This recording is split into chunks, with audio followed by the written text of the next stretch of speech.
안녕하십니까. 혼란한 정치 시사 이야기를 술술 풀어보는 송국근의 혼술 8월 12일 수요일에 인사드립니다.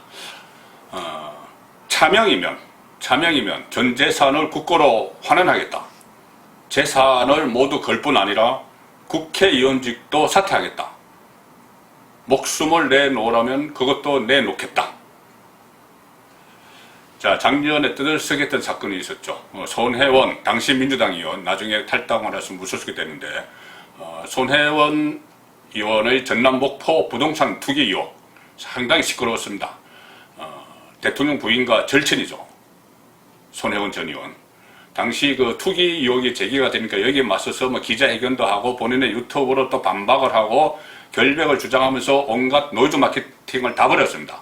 그 과정에서 지금 그 국정원장이 됐죠. 목포 지역구인 박지원 의원과도 막 실전을 벌였고 나경원 통합당 원내대표와도 몇 차례에 걸쳐서 말싸움을 막 하면서 소동을 벌였습니다. 그리고 그 와중에 그 선친 아버지의 이 친북 활동이 있는 아버지가 국가유공자로 선정이 되는 과정, 거기서 또 피오진 당시 보훈처장과 국회의원이었던 손혜원이 만나고 이런 일까지 겹치면서 상당히 시끄러웠습니다. 그 시끄러운 그 일이 지금 재판 중이었는데 오늘 1심 결과가 나왔습니다. 그때 오늘 1심 결과가 나왔는데 그때 당시 제가 앞서 말씀드린 그 이야기는 목포 현지 폐창고에서 그때 기자회견을 하면서 이야기했던 말이죠. 그 장면이 생생한데 그때 했던 말이 전재산 국고 환원, 국회의원직 사퇴, 지금 국회의원은 아니죠. 그리고 목숨 내놓으라고 하면 내놓겠다 이거였는데, 자, 그러니까 오늘 1심 결과 목숨은 아니지만 정말 제일 전 재산을 내놓아야 될지도 모를 그런 그 결과가 났습니다. 선고 결과. 1심에서 징역 1년 6개월을 선고받았습니다. 남부지법 형사 4단독이었는데 이 부패방지법 위반 혐의를 적용을 했죠. 즉 1년 6개월을 선고를 하고 이번 사건과 관련해서 손혜원 씨가 직접 취득한 부동산 그 일부도 몰수령을 내렸습니다. 몰수됩니다. 다만 이 법정 구속은 되지 않았는데 법원에서는 방어권 차원이다 이렇게 했는데 방어권 보장이라고 이야기를 했는데 다른 그 피고인들과의 형평성이 맞는지는 또 따져볼 일이지만 어쨌든 최근에 친정권 성향의 사람들이 피고인들이 줄줄이 무죄를 받거나 법원에 이 판결을 받아서 석방되고 이런 일이 이어졌는데 어쨌든 손혜원 그 전 의원은 실형을 선고받았습니다. 이 선고형이 그대로 확정되면은 1년 6개월을 구치소에서 살아야 되는 것이죠. 그리고 손혜원 전 의원과 함께 기소된 거 보좌관이 있었죠. 차명 이런 빌려주고 했던 보좌관도 실형을 받았고 그때 부동산을 소개해줬다는 목포의 이런 큰손이라는 사람 다 기억을 하실 겁니다. 그때 워낙 떠들썩했기 때문에 그 사람도 지인도 실형을 받았습니다. 자, 재판부는 오늘 판결문에서 이렇게 이야기를 했습니다. 손혜원 전 의원이 처음부터 치밀한 계획에 따라서 부동산을 취득해서 공직자의 신뢰를 크게 훼손했다. 공직자 신뢰를 크게 훼손했다. 우리 사회의 시정되어야 할 중대한 비리를 저질러 놓고 수사 개시 이후에 법정에 이르기까지 범행을 극구 부인해 개선 의지가 보이지 않아 실형 선고가 불가피하다. 이렇게 판결을 했습니다. 그러면서도 법정 구속은 하지 않았죠.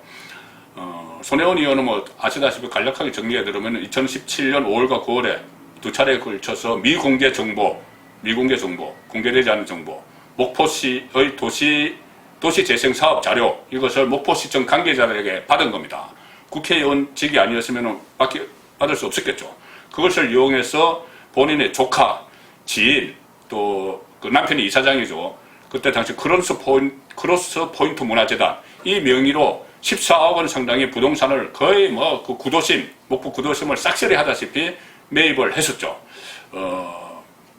왕성한 이 주택 그 보유욕이다 이런 이야기까지 그때 나왔고 했는데 오늘 결심 공판에서는 이렇게 재판부가 검찰이 결심 공판에서 오늘 선고 공판하기 전에 검찰이 결심 공판에서는 손혜원 전 의원의 부동산 계약과 활용 계획 수립 등을 직접 했고 손혜원이 직접 했고 또 매매 대금과 취 등록세, 수리 대금 이것을 모두 손혜원이 지급한 점을 보면은 손혜원의 조카 명의 손혜원이 조카 등의 명의를 빌려서 차명 보유한 것이다. 이렇게 검찰이 공소장에서 그렇게 밝혔고 공판에서도 밝혔고 법원이 그걸 받아들인 겁니다. 당시 많이 등장했던 건물이 하나 있죠. 창성장. 목포의 게스트하우스인데 그때 기자들도 많이 가서 사진들 찍고 해서 많이 알려졌습니다. 이 창성장도 조카 명의로 차명 보유했다. 이것을 오늘 법원이 확정을 했습니다. 그전에는 조카들이 목포에서 살으라고 조카들이 어렵게 자라서 목포에서 살으라고 내가 사줬다 이렇게 이야기를 했는데 조카는 그런 건물이 자기가 그때 당시 군에 있었습니다. 군대에 있었는데 그런 건물이 자기가 소유진지도 모르고 있었다는 것이죠.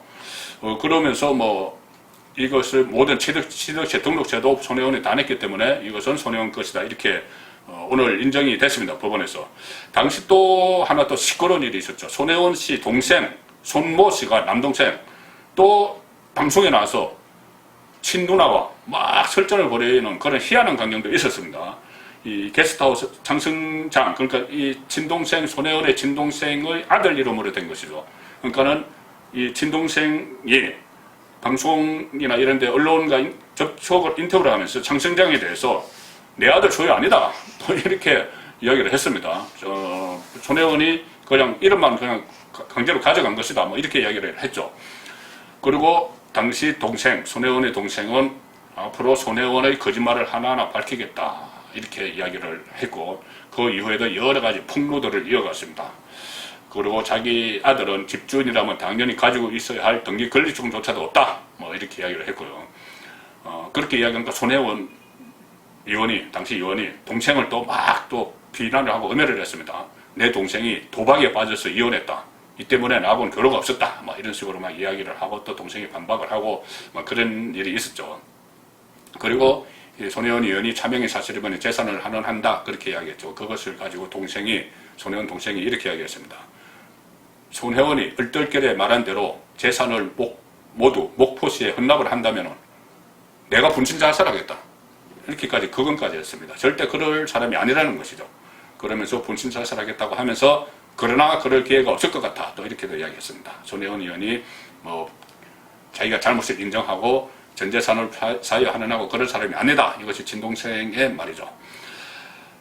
지금 최근에 조금 전에 제가 말씀드린 대로 친정권 피고인들 줄줄이 석방이 되고 또 집행유예로 나오고 유재수 또 정경심 또 조국 씨의 동생 조건 다 석방되고 집행유예 받고 이렇게 유리한 판결이 법원에서 계속 나오고 있죠. 그러니까 판사가 정치도 한다. 제가 한번 그런 말씀도 들은 적이 있는데 이른바 진보 성향의 판사 모임 그 출신들이 사법부를 장악을 하고 있기 때문에 지금 그런 식으로 친문 쪽에 유리한 쪽으로 계속 판결이 나오는 그 상황에서 오늘 손혜원 씨는 이 손혜원 피고인은 실형을 선고받았습니다. 재질이 워낙 좋지 않다는 그 법원의 판단이겠죠. 자, 그동안 손혜원 씨도 조국과 마찬가지로 본인이 이 수사를 받고 잘못한 의혹들에 대해서 수사를 받고 그것이 언론이 보도하고 언론이 취재하는 거 이것을 놓고 전부 또 조국과 똑같이 검찰 탓, 언론 탓을 했습니다. 수사를 받으면서도 검찰개혁, 소위 말하는 검찰개혁, 그 서초동 집회, 촛불 집회에 참석해서 연설도 했습니다. 나도 당해봐서 안다. 맞죠? 아무 죄도 없이 당하는 것처럼 그렇게 여론전을 펼쳤죠. 그리고 또 여론 탓도 많이 했습니다. 언론 탓을 많이 했습니다. 그때 당시 부친의 그 독립유공자로 선정되는 과정의 의혹, 이런 것이 나왔을 때, 언론을 맹비난했습니다.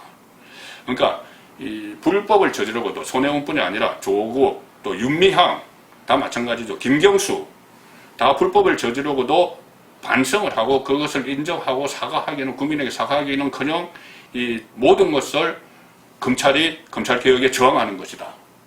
적폐 언론들이 이것을 잘못된 보도를 하는 것이다. 이런 식으로 다 죄를 본인의 자기 합리화를 위해서 검찰 탓, 언론 탓을 해오는 이것이 지금 현 정권 사람들의 공통점입니다. 공통점인데 조국 같은 경우 최근에 상당히 독이 올라 있는 것 같죠. 오늘은 이른바 조국 펀드와 관련해서 의혹을 제기했던 그 사모펀드, 그것이 조국식 거다. 그 의혹을 제기했던 정치권과 언론을 향해서 아주 섬뜩한 독설을 내뿜었습니다. 조국 씨가. 이렇게 이야기했습니다.